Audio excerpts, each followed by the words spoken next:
This week, voice actor Kevin Horton joins me to talk about Matt Kindt's recent book and record Kickstarter project set in the Mind Management universe. It's an innovative take on a time-honored mixed media experience that was usually aimed at kids. First, I'd like to thank our patrons for keeping this show going. Join them at patreon.com/deconcomics. If Patreon isn't in your budget, you can also send a one-time donation of any amount via PayPal to donate@deconstructingcomics.com. We appreciate your support. This is Tim. This is Kevin. And this is Deconstructing Comics.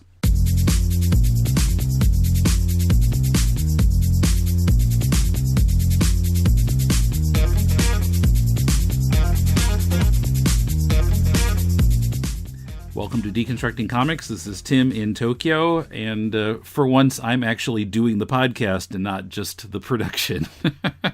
We've had a lot of other people contributing to the podcast recently, and I've been kind of busy too. But anyway, so we got Kevin Horton with us this time, and he has been on 2 or 3 times, and we usually talk about audio comics, but it's been just going on 7 years since the last time you were on, way back in episode 313. And I'll tell you what, I've never gotten any older. I stay the same. How about you? Yeah, I'm just the same. I'm still 25. I'm right around that age, too. I think plus or minus 25. Yeah. I'm getting old. Yeah, so way back then we talked about, Black and White Nexus number 3 and the Daredevil number 1 sort of audio that some people in the Marvel offices put together for the blind for that issue. But boy, that was a long time ago. So this time, back in August, Matt Kindt was on the show talking about his Kickstarter for a book and record, or comic book and record. And it finally came out in December. And I just got the electronic version because I don't need more stuff in my small Japanese apartment. But we got the audio files and the PDF of the book, and it's an audio comic, so Kevin and I are going to talk about it here. Now, I guess partly this came about because, Matt had wanted to do something like this for a long time, and he met Clint McElroy, who I looked him up. He's got a long history in radio and more recently podcasting. Are you familiar with him? Yes, I am. What do you know about him? I just know he's very, very, very popular, and does a varied level of podcasting, and just is a very entertaining person to listen to, which is important for podcasts. Yeah, well, he was in radio for decades, and then he's been doing, he did a Dungeons and Dragons podcast with his 3 sons. And I saw that then his sons have their own podcast that he has been on sometimes, and it even went into like a TV show for a short time. But yeah, I was not familiar with his name, but so he is doing the narration of this book. And the book itself is based on Matt's Mind Management comic series. And let's see, I want to look at the cover here and make sure I've got the name right. So it just says Mind Management on the front. The PDF file is called Team Building, and you see why when you read the story. And by the way, the beginning and the end of the record, there is a backwards message. And I was That's what I find very interesting is right away he does these crazy things that make the listener try to figure out just what's going on.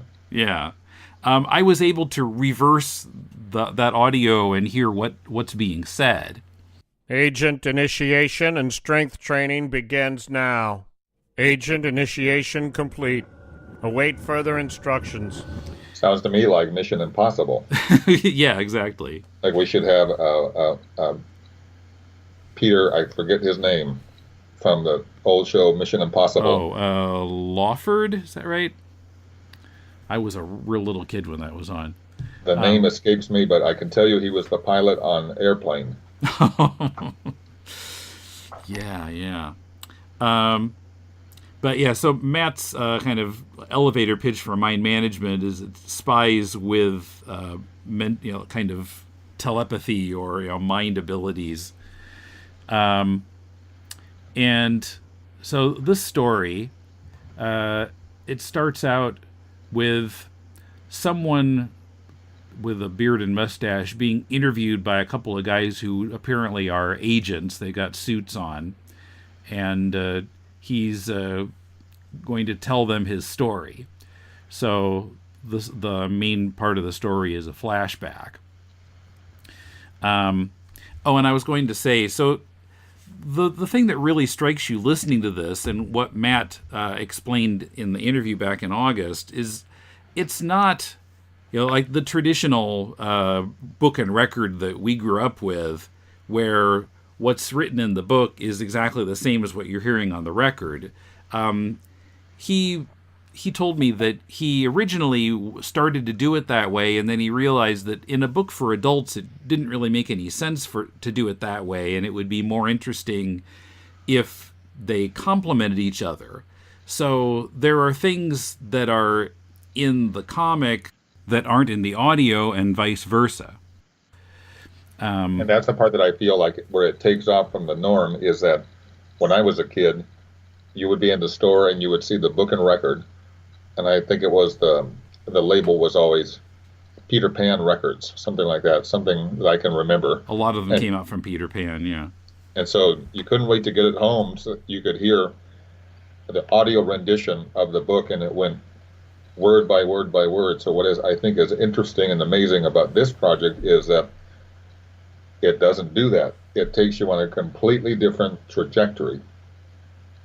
But I think by the end of the book and end of the record, it arrives back at the same place. It's kind of like a broken GPS. Eventually you'll get there, but you don't know what road you're going to take. Yeah. I mean, it starts out, the first page, it's pretty much what's on the record is in the comic, but then it diverges on the second page. And I mean, it fits together well, what I did, I listened to the audio first going through the book, and then I went back and just read the comic, and then I went through it with the audio again. And I was trying to catch, like story elements that were in one and not the other. And I caught some. I'm sure there must be others that I missed. Did you notice any? Actually, not really too much, because when I start listening to an audiobook, I should say audiobook, or a book like this that is all audio, what I love about my reading style and listening style is I get lost in it. Mm-hmm. To me, it's like a movie that once it starts, the time goes really quick. Then you look at the watch and realize that 3 hours went by.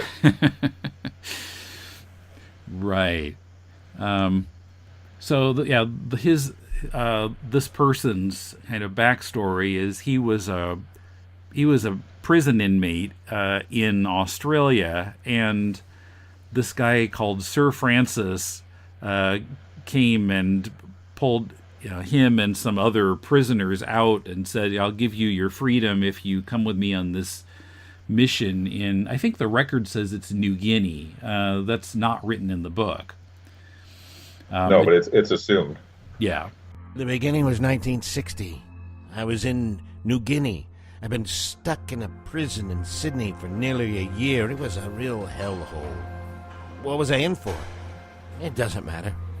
All that matters was that I was staring down a 10-year sentence in a 6x6 cell when I was suddenly offered an early release. Me and 10 other inmates. We'd been hand-selected by a British explorer named Sir Francis. He was high on the idea of trekking into the darkest jungles of New Guinea. But yeah, then you see them in the jungle.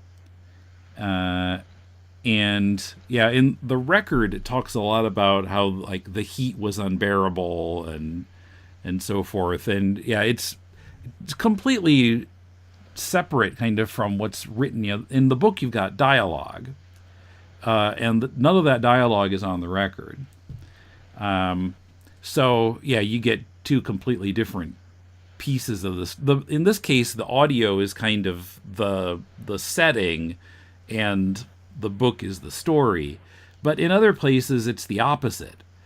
But like on the following page, mostly the story, it seems to be in the record, and the book doesn't have much, as much dialogue. And there are other places where it's completely like that. Later on, when there's where the advantage there is that you have these people that love to, when they have a movie that is made into a book, or vice versa, there's people in the audience that can't wait to go back to refer to the book and see how true the movie is to the book or the book is to the movie. But with this, it's you can't compare this to apples. It's each one is a different type of adventure, which is where I think he is excelling. Oh, by the way, we forgot to mention, at the beginning of the record, after that backwards message, there's, I think, ripped straight from a Peter Pan record, there's a guy, saying, this is a Peter Pan record, and when you hear this tone, turn the page. But the tone, the sound for turning the page, that's not from a Peter Pan record. That's the creepiest sound. It sounds to me like a rusty door hinge or something. Hello, boys and girls. This is your Peter Pan storyteller. When you hear this signal, turn the page. All right, here we go.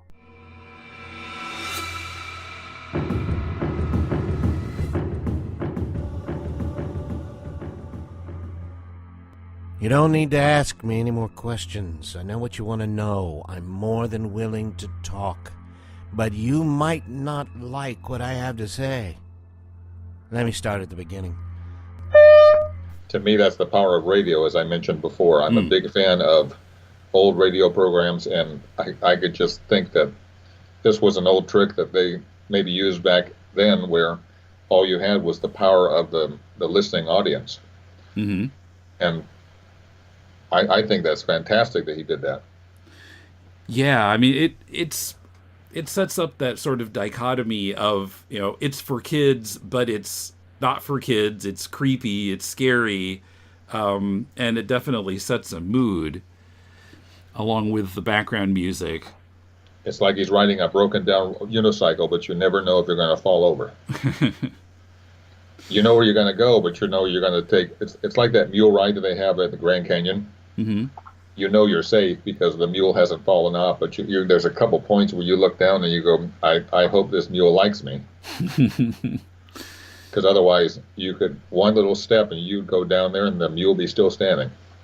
So, what did you kind of pick up or notice about how McElroy kind of augments the story with his voice, with his vocal abilities? The minute I started hearing the voice, it just immediately transports you into the story. There's no lag.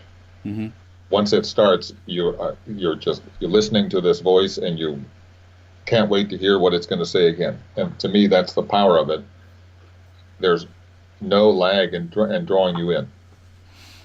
Right, and I forgot to mention to our listeners that you do the same thing for a living, so you have some expertise in this area.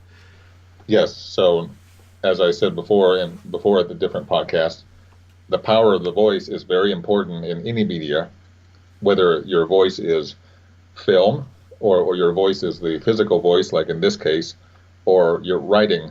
I've had many instructors in English say, what is the voice of your essay? And you sit back and go, what? And it goes back to, who are you writing to, what are you writing, and why are you writing it? Very basic.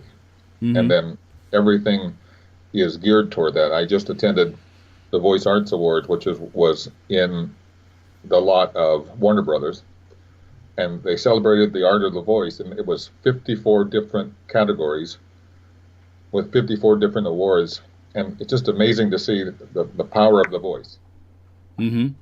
Whenever I listen to something like that, that's the bent that I always have.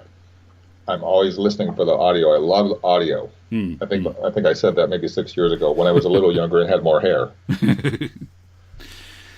Yeah, I mean, doing a podcast for so long, it's something that I had to kind of figure out too. Like if you listen to the early Deconstructing Comics, I sound like I'm asleep. My voiceover, I'm either like half asleep or just bored. It's kind of tough to listen to now. Where I feel like there was a point at some stage where I said, I should be talking in a little more, upbeat voice here, or else, nobody's going to be interested in listening to this. I have a friend who is called the booth director. That is his name. That's what he goes by. He's in Los Angeles, and that's what he knocks into me all the time is, Kevin, you've got to change your voice all the time. Just one little change and makes a difference. And sometimes you don't think that it makes a difference, but then you listen to it back and it makes a complete difference. Mm-hmm. Just by doing inflection a little more, or take away the inflection, or don't breathe here, or wait 5 seconds and say it here, it makes a difference. And so when I hear the audiobook or the audio record, in this case, I think he's doing a fantastic job when you listen to it in that vein. Yes. One morning, we woke up to find the man we'd posted as lookout dead. 2 other prisoners had hacked him to death with a machete and run off into the jungle. Francis didn't seem concerned. But yeah, a few things that I can't really give an exhaustive list, but a few things that I noticed that were communicated in the book and not the record. So when they find the member of their party who has been murdered with machetes, and the record says Sir Francis didn't seem concerned that their lookout had been murdered. In the comic, we see that someone, and I don't know quite where it came from, but someone had placed by the body a wooden totem of distraction and forgetting, which would explain why Sir Francis didn't seem concerned about it. Kind of reminds me of that little memory stick that you have from Men in Black when they would wave it in front of your face and go, "You will not remember." Yeah. Or another place where after the men are captured by some natives and they're put in this crowded pit together and they're not able to lie down, but the record doesn't tell us that the other men considered killing Sir Francis when they were down there. That's only in the book. Then one night, we were set upon by natives and captured. The next morning, we woke up at the bottom of a pit dug into the ground. It was at least 20 feet deep and just wide enough for us all to stand next to one another. We spent 3 days in the bottom of that pit, shoulder to shoulder, unable to lie down. We dozed fitfully while standing next to each other, leaning against one another out of necessity. The boundary between myself and my compatriots blurred until it felt as if we were one living, breathing mass of dying humanity. So, yeah, it's interesting how you have to fit them together, and I think maybe the way that I would recommend, rather than the way I did it, just read the book first, and then I should go back and listen to the audio with it, because it's a story you have to kind of experience in layers. I think about out here in California, there is Universal Studios Hollywood, and they have the Wizarding World of Harry Potter, and same thing. Until I saw the movies, I didn't understand the context that everything was happening in the Wizarding World. And once I got it, that whole area makes complete total sense. Because I agree with you. Read the book first, because that way then you have a nice base with which to really enjoy the record. Yes. Because if you enjoy the record first and then you read the book, you're always going to be thinking about, that didn't say that on the record. That didn't say that on the record. And you're not going to enjoy it. You ever gone to a movie and you have a friend that is like that you just want to poke them in the eye and go, be quiet? Take that little straw and then land one to tell them to be quiet, because there's just people go, I don't get that. I don't get that. But it takes away the experience. But I agree with you. If you read the book first, then you listen to the record, I think it adds to the experience. Yeah. Or I suppose you could also listen to the audio first and then read the book and then look at them together. I suppose there are different ways to do it, but I think the way I did it is the way not to do it, which is try to do them both at the same time from the start. That does make it different. Yeah. More on the Mind Management book and record in a moment. First, just a reminder that you can help this podcast by making your Amazon purchases via deconstructingcomics.com/Amazon and make that your bookmark for future purchases. We'll then get a percentage of what you spend. It costs you nothing extra and helps us cover web hosting and the other costs of presenting this show every week. We really appreciate your support. When you watched Batman as a kid, you enjoyed the colorful heroes and villains, the text sound effects on the screen, the thrill of watching a heroic crime fighter escaping from death traps and taking down bad guys. But the show was devised to interest adults too. What did you miss as a kid? Sexual innuendo. The penguin's too small for me. Closeted gay characters. I like that cape, Batman. Freudian death traps. Has the giant clam really swallowed Robin? Police incompetence. Bruce Wayne is a millionaire playboy. Hardly a secret identity for Batman. Whether you're a kid or an adult, there's something to like about our favorite Caped Crusader. Tim and Paul dig for the deeper meanings under the Batmania every other Thursday. What's the podcast's name? To the Batpoles. To the Batpoles. To the Batpoles. Did you notice on the 9th page of the PDF, the PDF has the spreads in it, so it's not the 9th page of the book, but so this book is about like this story that if it's told out loud, then most of the people who hear the story die. And on this page, the storyteller, there are like 4 guys who are still alive and everyone else is dead. And some of the bodies are arranged to spell the word go, or I think that's what it is, G-O. There's certainly a G, but why? What does that mean? Is that just telling them to leave? It's interesting. I'm not quite sure what to make of it. Or it's a very strange version of Monopoly, where you pass go and hopefully collect $200. Yeah. Yeah, the one side of the O, it almost looks flat like it's a D, but I think it must be an O. But yeah, I mean, that's another thing that's not on the record. You have to get that from the visual information. So, yeah, you said you wanted to discuss why you think this project would be successful. I mean, it certainly did well. I mean, even before it came out, it did well as a Kickstarter project. But what else did you have to say about the likelihood of success for this book?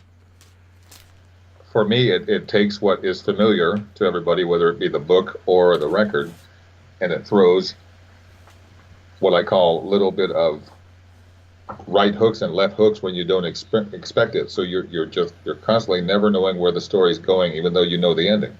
Mm-hmm. And so your logical mind can't always grasp onto that, because he's always changing different things, whether you're reading it or whether you're listening to the record. And that's where, to me, it differs from the standard books and records that we remember when we were kids, where it was by rote. Everything that was read is on the record, except with the given sound effects. And then, as we know, I think the purpose of books and records back at that time was to auditorially, yeah, that does sound like a word. It sounded good, though, didn't it? Help people to read. Right, yeah, it's for new readers. As Matt said, for adults it didn't make sense to do it that way. It doesn't, because adult minds are more mature and they're used to the building blocks that it's trying to teach. So he's got to go completely different, and that way the adult mind is satisfied too. Mm-hmm. Right. Yeah. There's more to it. You have something to think about. It's not just, I'm hearing what I'm seeing. And, that adds something to the experience, but not as much as if each one is telling you different things that fit together. Or even, in the interview, he was saying that there were some places where the audio and the book tell you conflicting things. Did you notice anything like that? Oh, all the time, just all throughout the story. I mean, certainly it leaves out some important information in one or the other. I don't know. Can you give an example of some place where you thought that they were giving conflicting information? Actually, the only thing I could think of was what you already brought up, which is that word "go." And because you get to that point and you're just like, oh, what's that for? Or you're driving along and you see this weird road sign that you have to obey, but you're like looking at it going, I don't know what this means. So to me, it's like he's talking a completely different language. He's talking similar language, but completely different. So it takes the audio story way beyond what most people are used to. Yes. I feel compelled. I mean, I'm not even sure about the availability of this book outside of the people who were Kickstarter supporters. I think he might have it still available. I wrote to him, but I didn't get an answer back. But I was wondering, it appears from the book. So there's the story of this guy, Danny, who had told the story and then found that telling the story killed people. Then Danny is in this rowboat with the three other survivors, and he decides that he's the only one who's going to make it. So he eats all the food and they all die. And then, so this is like a flashback within a flashback in this story. And the guy who's telling the story is this very old native guy. But is he Danny?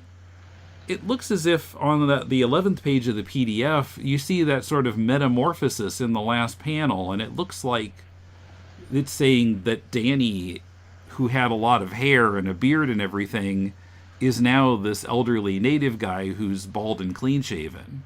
It could be. I thought the same. Yeah, it does seem like that's what it's trying to say. But of course that information is not on the book, and it's not verbally stated here either. You have to get it from the pictures, which means this guy's been, because it said this Danny, D-A-N-N-Y, had been around for thousands of years. Because that original story of Danny was thousands of years ago. Which is also a little surprising because I didn't know that any Daniels were called Danny back then. But anyway, yeah, apparently he is still alive in the present day. Which is pretty amazing. Anything else that you want to bring up? Just that's what I love about the story is you can potentially leave and you're thinking about elements of the story that may not have anything to do with the main part of the story, but the author makes you get stuck. Mm-hmm. Where you're thinking later on and go, who was that? Who is that? So it's like a delayed Christmas gift that you get a month later from UPS because they misdelivered it. All of a sudden, what is this? All of a sudden you get a gift. And it just enhances your interpretation of the story. Mm-hmm. And what is your interpretation is different than my interpretation, that's different than the author's interpretation. So no interpretations are the same. So as if all that wasn't enough, then he also kind of ropes the reader into the story here.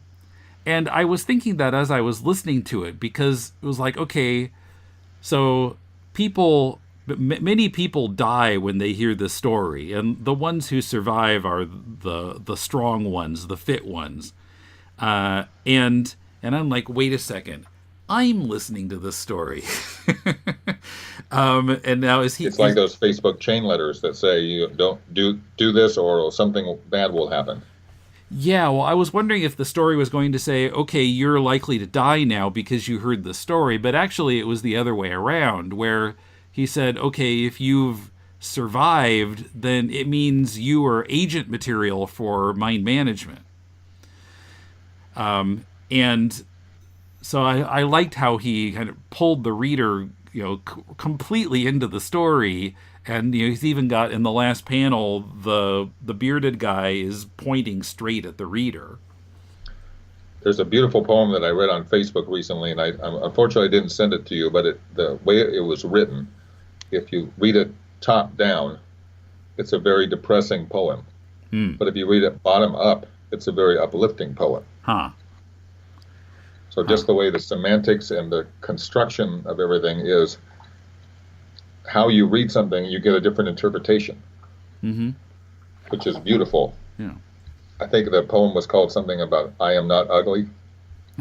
And if you read it bottom up, it seems very depressing. I mean, I'm sorry, top down, it seems very depressing. But if you read the same lines the other direction, it's very uplifting. But yeah, just the way it ends, it kind of gives you shivers. Because I like the Twilight Zone. Yeah, you mean I'm in the story too, and yeah, it was really effective. You remember? Were you a fan of the Twilight Zone? Not really, no. There is a famous episode. Well, there are several famous episodes, but the most famous one that I can think of at the moment was called "To Serve Man," and it was an episode about aliens coming to Earth, and they were promoting better society and get on our spaceships. We've got a better society for you in outer space. And lo and behold, at the end of the movie, someone figures out that to serve man was not a positive thing. It was a cookbook. I think I've heard about that one, yeah. And so and a lot of it is, there's no audio interaction between the alien and the man that gets captured. But later on there is, and it's one of the most freaky things that I still remember it. And each Thanksgiving when it plays during the marathon, everybody knows about that episode. The other episode they know about is Talking Tina, where the talking doll wants to kill you. And the other good thing I remember about that episode is it had Telly Savalas, who always looked like Kojak to me. Right. And for those of you that don't know who Kojak is, you can Google him. Because Telly Savalas was an actor that back in the 50s, 60s, and even earlier was one of the best character actors around, and he ended up in all those prison movies. Remember? If there ever was a prison movie, there was Telly Savalas in there, and he was always a bad guy. And he was, at this time with Talking Tina, he was fighting the doll and trying to throw it away. Then it would appear again, and then it creeped everybody out. Yeah. Now, this project includes, a really huge dose of nostalgia, because you got that Peter Pan Records thing at the beginning. You've got, the whole audio has this overlay of pops and snaps like it's an old vinyl record. And a lot of people should Google that. Google what a vinyl record looks like. I'm kidding. You should know. Well, the hipsters are back into them again, the millennials. But I wondered though, like, if that nostalgia angle could, potentially alienate some younger people, or does that make it more attractive even to people who don't remember vinyl records and for kids and that kind of thing? I think there's hope for it, because where I live, there are what they call Throwback Thursdays at theaters, and they show a movie back when I was in high school, which is in if everybody wants to know, 1464, 20 years before Columbus. Yeah. Actually, I lie. It was even earlier than that. I'm kidding. But you go see these movies, and I was surrounded by millennials. And the movie, for conversation's sake, was Fast Times at Ridgemont High. Mm. And they played that movie. And I was surprised at certain points of the movie, everybody yelled out the line, including the younger kids. And I'm looking around going, there is hope. Yeah. Then they look at you, and then they always look at you and go, you were alive back then? And go, yes, I'm not that old yet. Right. Well, as everything is available these days, where, when we were, younger, the stuff from 20 years ago was often kind of hard to access. And sometimes the younger people get into it. Look at the resurging popularity of Queen because of the movie. That movie is amazing. Yeah. I went into that movie understanding about Freddie Mercury. And remember, I grew up during Live Aid. I watched Live Aid. Me too. And I saw it going on, and to me, that movie reminded me of a Quentin Tarantino movie in a way, because it started out at the end. Mm-hmm. And then goes back to the end. That's a style that Quentin Tarantino used in the movie Pulp Fiction. Mm-hmm. And I don't know if you've ever seen Pulp Fiction, but I actually had to have somebody describe to me what's going on. Then I figured it out. Then you get it, because the amazing power of the director is you think you know the story, but he always throws a twist. Mm-hmm. And that's the feeling that you were talking about before, where all of a sudden the reader or the listener is not a passive participant, he's an active participant. Mm-hmm. All of a sudden now he's threatened. And then he puts the book down, and then he can't sleep that night because he's thinking about what the book happened. Yeah. How many times have you been up and your mom and dad told you, don't watch that scary movie? And you did. And at 1 o'clock in the morning, you couldn't sleep. And you thought they were around the door. Or have you seen the new resurgence of the movie Halloween? No. Is that, the original one, not a remake? Yeah, it's a remake, but it has the original cast. It has Jamie Lee Curtis and the original man that played Michael Myers, the actor. So it had parts of that. It was fascinating to watch, because I'm admittedly a scaredy cat. I sound like I'm a big giant, but I'm actually a big teddy bear. Because it's the first scary movie that I actually watched in the theater. My friends laughed at me. I said, I'm only here for Jamie Lee Curtis. And they looked at me and they go, we've heard that before.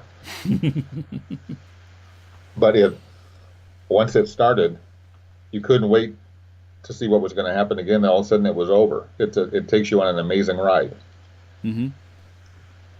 And you've got old characters, new characters, old nods to old thing that happened and nods to new things, and so it was able to be good to both worlds. Mm-hmm. So yeah, I think maybe the nostalgia aspect would be of interest to younger listeners, but it doesn't have to have that. I think that there could be a future in just doing more of this kind of thing without the vinyl pops and snaps and the Peter Pan Records reference. I think it's still could be a viable medium. I don't know. Maybe that's just the Kickstarter did well. Of course it did well because people know who Matt Kindt is. But that's always important. Yeah. But I don't know. On the other hand, you could argue that that there are so many, there's so much video available now. Why does someone need, audio and a bunch of still pages? I don't know. Well, I'm glad you brought that up, because you had mentioned Bohemian Rhapsody before. Mm-hmm.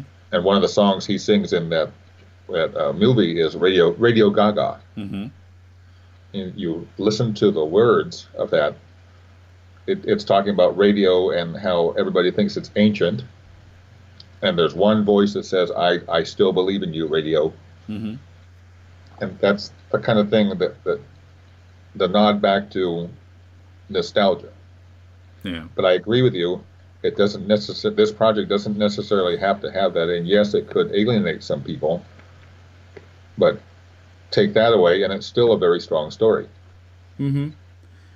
Yeah, well, certainly this, his approach of having the record and the book complement each other rather than parrot each other, it really kind of opens up a whole other, way that this book this kind of project can be done. So, if other creators wanted to follow that lead, they could do some interesting things with it. I'm also thinking about different industries. The ones that I work in a little bit, there's an industry called Audible that many of your listeners know about. And I think one of their purposes of that company is to get every book into an audiobook form. And what I always challenge people to say, go to a library and go to the old, which I'm sure they don't have it, the old Dewey Decimal System. I'm sure they don't have it. They explained about how you had to know where things were in the card, and you always went up to the librarian that had the Coke bottle glasses, and you were kind of scared to look at her, but then she would go over there and point where the book is, and then you got the book, and then you blew on it because it had like 10 tons of dust. Then you had allergies for 3 hours. But you couldn't wait to get into the book. And the thing I think about is I was X years old. Of course, I would have said the word 8, but there I said it.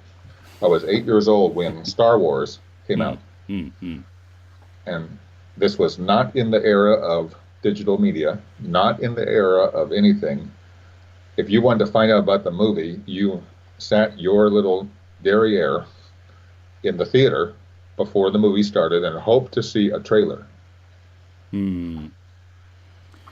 Yeah, I mean, when I went to Star Wars the first time, I mean, I'd seen some still photos and, read an article about it, but, it's not like now where I would have, seen a couple minutes of a trailer on YouTube or something. I don't know that I had even seen a trailer for it anywhere at the time that I saw it in the theater. So most of it was, just completely new to me. And years later, I saw another Harrison Ford film at the same theater. Years later, I saw Kingdom of the Crystal Skull, which was the last installment so far of Indiana Jones. And I kept walking around the theater and told my friend, I go, I've been here before. And then I realized, I talked to my dad. He said, yeah, we saw Star Wars there. And I remember that. And by the way, the bathrooms look the same. You ever do that and tell people that everything's changed, but then you go in, the bathroom looks the same? Not that I'm weird or anything, but you wonder things like that. Sometimes you go in and some of the rooms look like they're in a time warp, like they forgot to take that along. Yeah. That's why I like movies like Bill and Ted's Most Excellent Adventure. Completely strange plot, but you didn't care because the movie had music. It had George Carlin, and for those of you that don't know George Carlin, you can Google him. And it was just a fun movie. And 35 years later, that movie is still fresh. It's a little old, but it's like the medium never goes away. Yeah. Anyway, well, it was really interesting to read this book and to talk with you about it, and we'll have to do it again sooner than we did this time. I actually found there were quite a few sort of audio versions of like some Marvel comics and stuff on YouTube, so maybe we could talk about one of those, or maybe somebody else will do an interesting take on audio comics like this, and we can talk about that. I'd like to throw out a little question, because I know recently, rest in peace, Stan Lee passed away. And I always think the man was 90 plus years old. Yeah.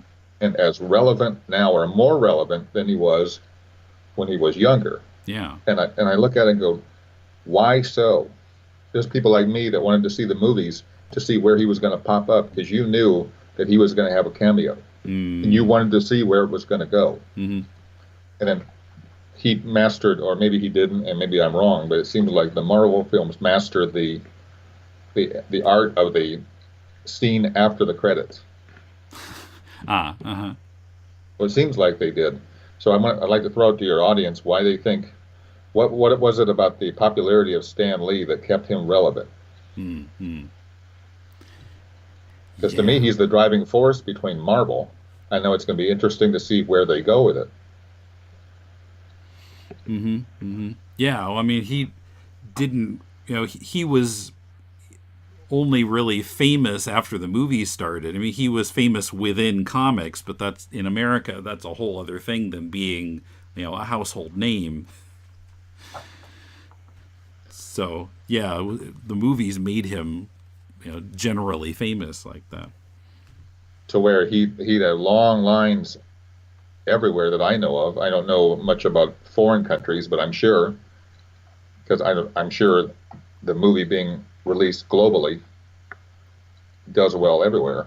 It's just the power of the brand and the power of sticking to it and believing in whoever you are, whether you do voice acting like I do or comic book. And my dad used to always say, everybody gets up and looks almost the same way every morning. Everybody has to brush their teeth. Everybody has to do all this. And when we get worried about what everybody else thinks about our work, you realize that in the end, everybody goes to sleep at night and wakes up in the morning, unless you're Iron Man. I have to say, the best scene in Iron Man, I still think is the funniest scene, is when he's going way up and realizes that whatever is helping him fly is freezing. And he's like, uh-oh. Then he plummets to Earth. I think that's the funniest part. Just that little, when he just looks and he goes, uh-oh, oops.